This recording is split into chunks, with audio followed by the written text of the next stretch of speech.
Welcome, one and all, to the Demon Souls Top 5 and Bottom 5 for the bosses. Woo! So, this is how we're going to work. We're going to do back and forth between the bottom 5 to the top 5. Starting off with the bottom 5. Number 5, the Old Monk. Joey, why did you not like this boss? The reason I didn't like the Old Monk fight is because it was... the reason it's at the bottom of my bottom is because I didn't like it because it was too easy. Like, it didn't feel like a actual boss fight, but the reason it's at the bottom is because I feel like if there was a summoner that had came into my world and invaded me and I had to actually PvP in that boss fight, I feel like it would have been a lot harder. And that's why it's at the bottom, because it's like the Old Monk was really cool. Like, I like the aspect of like having another person come into your world, but I feel like they could have made that boss fight a lot harder if someone didn't get summoned into your world. Let's go on to number 5 of your top 5. So number 5, Maiden Astrea. The Maiden Astrea, what really hits home about Maiden Astrea is the relationship between Maiden Astrea and what's his name? Sullivan? No, it was Garl of Vinland. Garl of Vinland. Sullivan was the one we killed for blind. Right. My bad.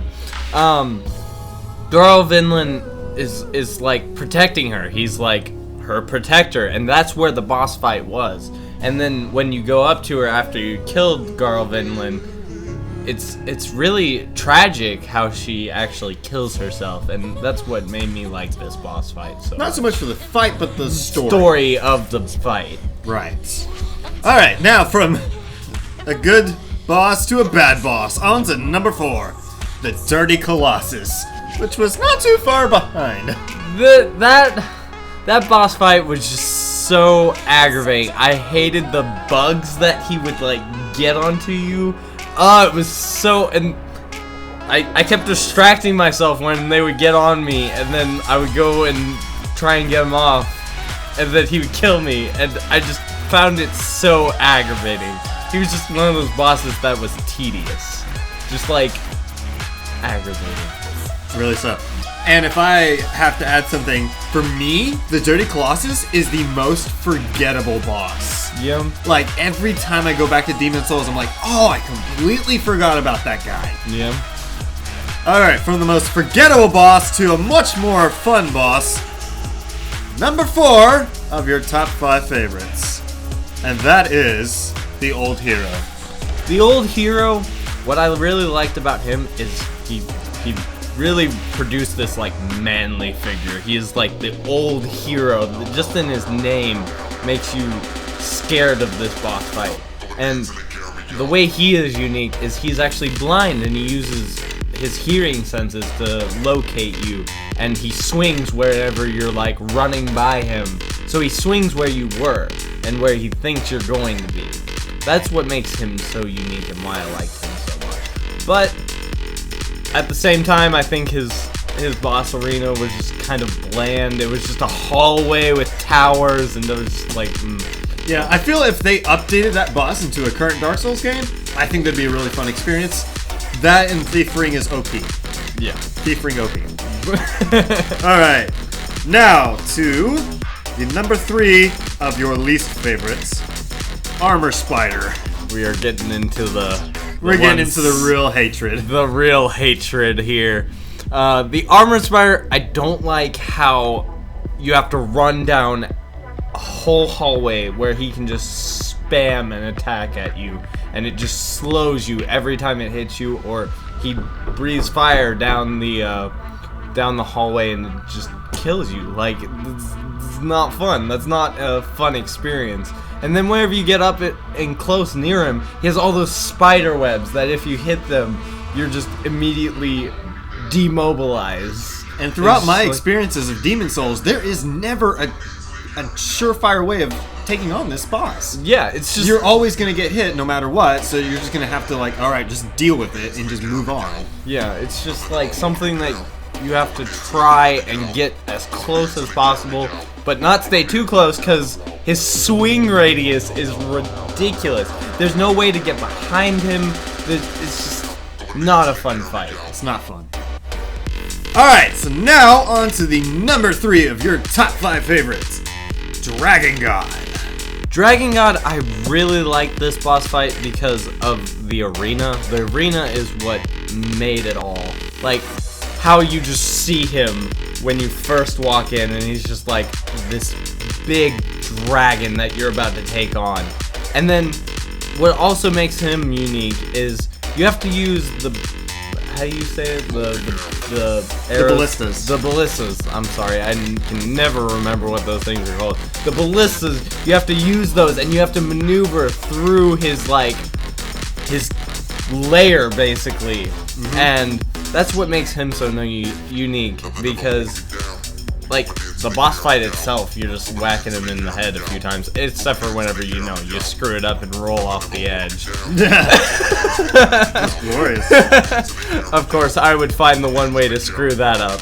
Anyway, but that's why I liked him, because it was just like, it wasn't like any other boss fight. And he's a boss that is built up a lot. He is in the intro cutscene, and if you do happen to kill the tutorial boss, you get transported directly to Dragon God's lair, where you enter a cutscene where he just insta-kills you. He's like, hey, welcome to my lair. Bro fist. Oh, shit, you're dead. Okay, my bad. Really? So, yeah, and that's a really cool reward for killing the tutorial boss. That's awesome. So, from a really awesome boss to a really, really not awesome boss. Number 2 of the bottom 5. The Fool's Idol. Joey had to take a deep breath there. Probably couldn't hear that. The Fool's Idol. The reason I did not like her was because she's just a pain with all of her all her trickery. All of her trickery. First off, you get into the boss fight, you go and attack her, and then she's like, ha ha ha ha ha, and then she like disappears and splits up into like 10 other ones of herself. And you have to figure out which one is her. Like, it wasn't a hard boss fight, but it was just the trickery that she uses. And then after you kill her, then you realize, oh, I didn't actually kill her. She's immortal. Until you go kill the one guy that's keeping her alive, and then go back down and then fight her. And I just felt, you felt so tricked. Yeah, it felt like it was the game was cheating. Yes, and oh man, those floor panel things. Oh, I remember those. Oh yeah. Anyway, so a really frustrating boss to one of the most badass bosses. We come to our number 2 of the top 5. And before you say the name, this was really hard for me to choose between these two. Yeah, between number 2 and number 1. It was really tough, really split. So, it could be either one. These could be interchangeable, practically. Yeah, basically. So, number 2 of the top 5, we have the False King Allant. The reason I like this guy so much is just the way he looked. His fashion was on point, and everything was built up to this one moment, it felt like. Like, I had defeated all of the other bosses, and this was like, to me, this was the final boss, because King Allant was more of a showcase. It was like a showcase story. He was lore fodder. Yeah, basically. But False King Allant had that pimp walk. He was strutting his stuff, and he would just come at you and punch you in the face if you screwed up. And then the reason he is number 2 is because I feel like that grab that he does that de-levels you would have made me very angry if I would have been hit by it. And I'm sure a lot of you guys know what that feels like. Alright, so now we go to our number 1, our least favorite boss in Demon Souls. The Maneaters. You guys know why the Maneaters is Like, you're not seeing this, but I'm seeing Joey's eyes twitch. There are no words to describe the hatred. The level is too narrow. I hate the ledges. I hate that there's 2 of them because you're outnumbered 2 to 1, and then just they pound you in the face so hard. Like every hit that they hit you with takes out like half your health or a third of your health. So 3 hits and you're done. There's no, and then they have that charge attack that can knock you off. Like, just everything about that boss fight made me so angry.